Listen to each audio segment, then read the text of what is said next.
مزید ویڈیو کو دیکھنے کے لیے ہمارا چینل سبسکرائب کریں۔ آج کی اس ویڈیو میں ہم پڑھیں گے حروف اور اس کی اقسام۔ حروف حرف وہ کلمہ ہے جو کسی اسم یا فعل کو ظاہر نہ کرے بلکہ اسم کو اسم سے ملانے یا اسم کو فعل سے ملانے کے لیے استعمال کیا جائے اور یہ اکیلا کوئی معنی ظاہر نہیں کرتا۔ مثلاً میں، سے، کو، کی وغیرہ حرف کی اقسام ہے۔ حرف کی جمع حروف ہے۔ حروف کی اقسام۔ حروف کی اقسام میں 5 حصے ہیں۔ اس میں پہلے نمبر پر ہے حروف جار۔ حروف جار کسے کہتے ہیں؟ وہ حروف جو کسی اسم کو فعل کے ساتھ ملائے حروف جار کہلاتے ہیں۔ مثلاً کتابیں اور کاپیاں میز پر رکھ دو۔ وہ جماعت ششم میں پڑھتا ہے۔ ان مثالوں میں پر اور میں حروف جار ہے۔ دوسرے نمبر پر ہے حروف اضافت۔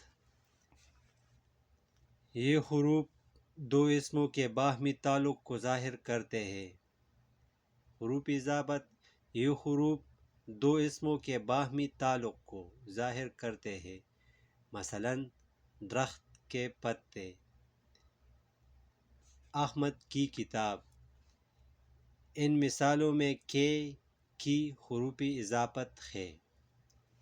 تیسرے نمبر پر ہے حروف عطف۔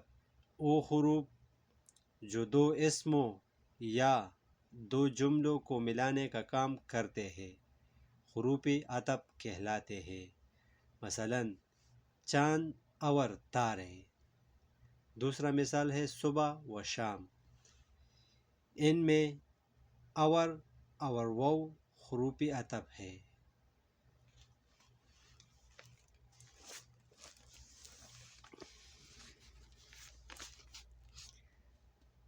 4 نمبر پر ہے حروف ندا۔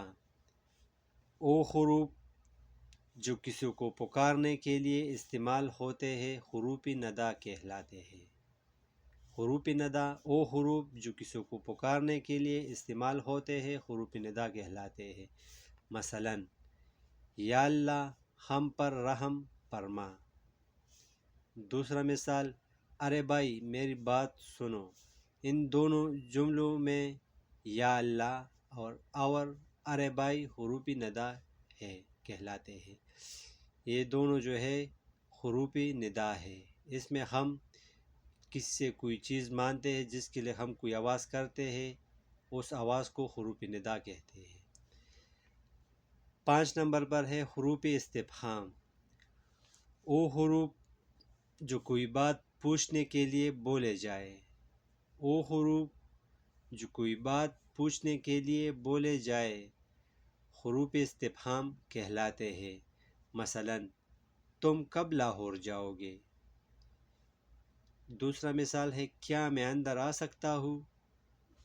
ان جملوں میں کب اور کیا حروف استفہام ہے۔ والسلام۔